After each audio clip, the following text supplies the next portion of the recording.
Kalau jalan kami jangankan bawa barang, bawa tenaga kosong aja hampir-hampir nyampe. Kami sekarang minta pembuktian. Tidak berlebihan pembuktian kami, cuma jalan. Jangan cuma kami diberi janji yang manis-manis. Warganya ada yang meninggal di tengah jalan, terus ada yang melahirkan juga anaknya meninggal. Waduh, saya sedih banget. Karena memang itu kita bermasalahnya dengan kehutanan. Tetapi terima kasih Pak Kades sudah bersedia. Bapak memang harus menyuarakan hal seperti itu. 4 desa di Kecamatan Bongan, Kabupaten Kutai Barat, Kalimantan Timur, yaitu Tanjung Soke, Gerunggung, Draya, dan Lemper, kembali menggugat perhatian pemerintah. Pasalnya, desa-desa ini sudah puluhan tahun terjebak dalam status desa tertinggal dengan kondisi infrastruktur yang memprihatinkan. Kepala Kampung Draya Sahrani berbicara dengan penuh emosional saat menghadiri forum kunjungan kerja PJ Gubernur Kalimantan Timur bersama anggota DPR dan DPD RI di kantor Bupati Kutai Barat pada 14 Januari 2025. Dengan lantang ia menyuarakan jeritan hati desanya.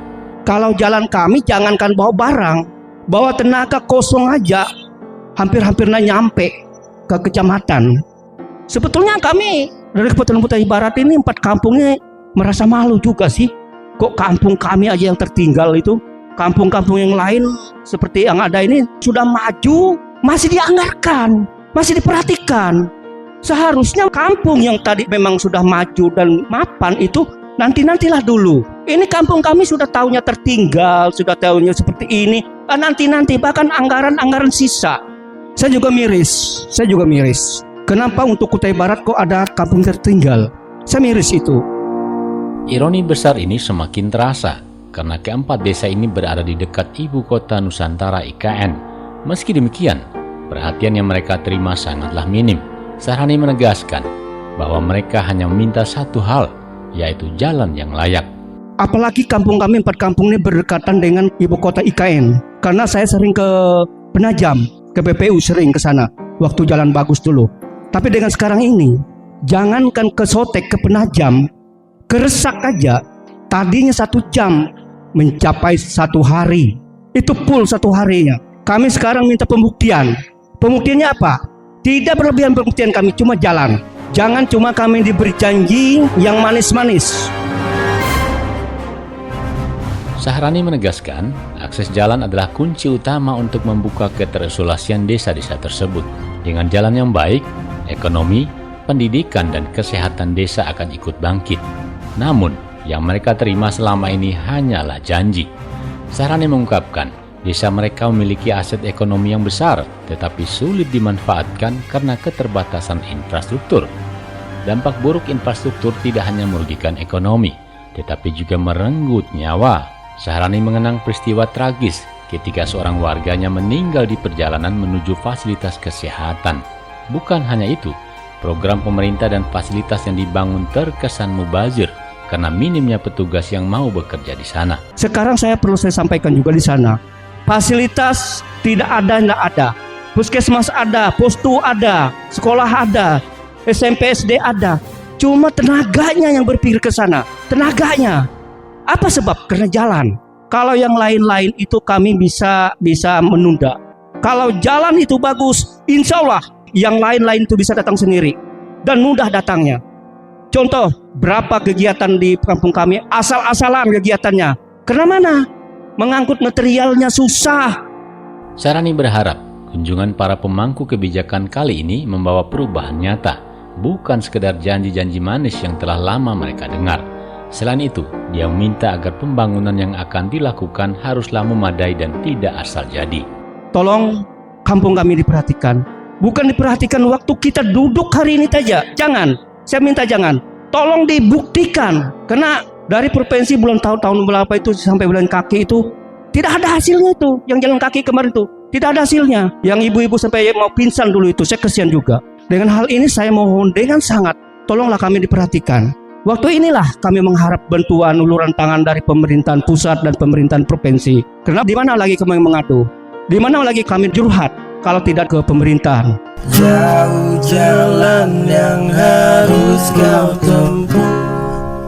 Menanggapi tuntutan warga, Bupati Kutai Barat Epi Syapan menyatakan, pembangunan jalan terkendala status kawasan hutan. Pasalnya dari total 23 km jalan rusak, 18 km masuk dalam kawasan areal penggunaan lain atau APL dan kawasan budidaya kehutanan KBK yang memerlukan izin pemerintah pusat. Karena memang itu kita bermasalahnya dengan kehutanan.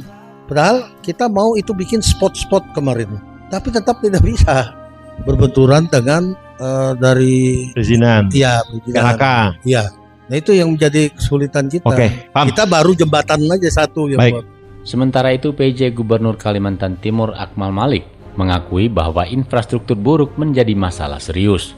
Namun, keterbatasan anggaran membuat pemerintah harus menentukan prioritas. Solusinya, kata Akmal, adalah mendatangkan investasi. Kami juga pemerintah provinsi memahami memang sumber daya kita terbatas, Pak. Bapak kalau Pak tahu, kontribusi APBD, PBN itu hanya 14% Pak terhadap perekonomian Kaltim Seluruh. Makanya kita harus dukung adalah mendorong kebijakan-kebijakan, termasuk kebijakan dalam mendatangkan investasi. Biasanya kalau kita memberikan ruang adanya investasi di titik tertentu, itu pasti kita kecipratan. Makanya insya Allah saya tidak mau janji dulu Pak, nanti bilang Pak Kades janji lagi, udah jadi Kades, udah jadi Dirjen, sekarang masih janji juga. Tetapi terima kasih Pak Kades sudah bersedia. Bapak memang harus menyuarakan hal seperti itu. Anggota Dewan Perwakilan Daerah DPD RI Julianus Henok berjanji membawa aspirasi warga ke pemerintah pusat. Sementara anggota Komisi 6 DPR RI Sarifah Suraidah juga berkomitmen untuk berkoordinasi dengan koleganya di Komisi Infrastruktur agar memberi perhatian khusus kepada 4 desa tersebut. Saya sedih juga ya, 80 tahun Indonesia merdeka, masih ada jalanan kita di sini yang rusak, Pak Bupati. Terus tadi Pak Saharani cerita warganya ada yang meninggal di tengah jalan, terus ada yang melahirkan juga anaknya meninggal. Waduh, saya sedih banget. Tapi Pak, ini merupakan atensi buat kami, insya Allah.